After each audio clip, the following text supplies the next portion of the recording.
The reason why you are struggling and you don't know why you're struggling in your walk with God is because of your lack of obedience. You know what God has called you to do. You have heard him.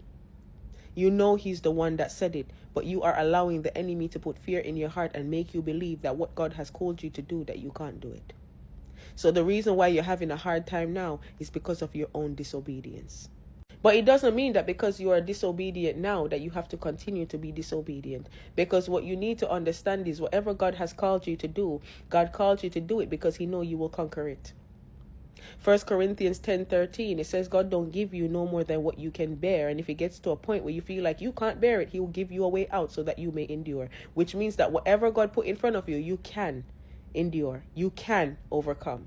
You are just choosing not to because you're listening to Satan.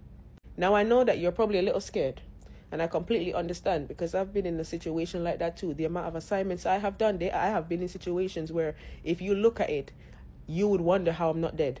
But I am still here because I trust the Lord.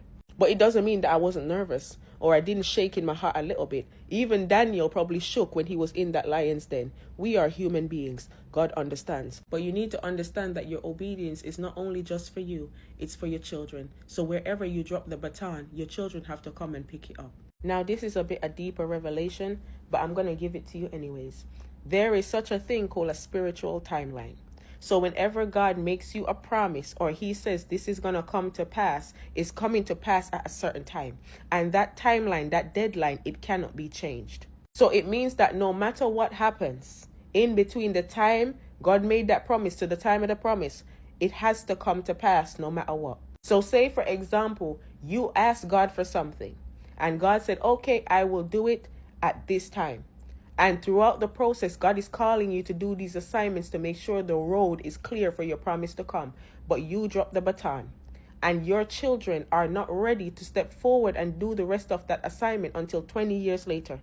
And they have 3 years left from that 20 years they come to age. God will squeeze that 20 years of your disobedience in 18 months and give it to your kids so the timeline can come to pass. This is the same things that happened to the children of the Israelites in the Bible. All that 40 years they had to walk the wilderness was 40 years of assignments not being done. So when their children finally entered, God squeezed 40 years worth of assignments into 5 years. This is exactly why they had to take down 31 kingdoms in one campaign.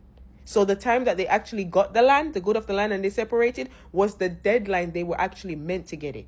This is why sometimes you see some people take on tasks and assignments from God and the spiritual warfare is hard. Why? Because the people before them, their generations before them, keep dropping the baton.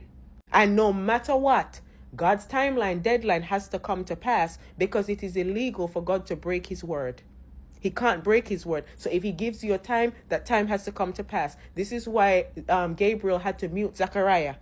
Because Zechariah's doubts would cause for John the Baptist to not come. He said, I need to mute you so that God's word does not fall to the floor, so that the appointed time comes to pass, because if not, God broke his own laws.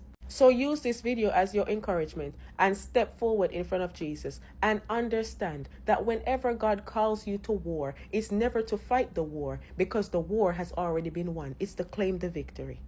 Notice in the Bible what God kept saying to the children of Israel, I will go before you, which means God has already gone before you and tore them loose. You're just meant to go and pick up the plunder. That's all it is. Exodus 14:14, Moses said it. He said, the Lord will fight for you. You only need to hold your peace.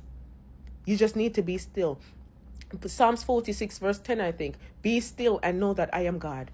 You are not fighting the war. God's fighting the war. God is just saying to you, go and pick up the gold and the jewelry and the silver. Go and get the plunder and bring it home. That's all. Stop being scared. I'm not saying that you're not going to feel no type of way. I'm not perfect, bro. Like, you know what I'm saying? I've been there too. But stop allowing Satan to make you disobey God, because it's not just going to cost you. It's going to cost your kids.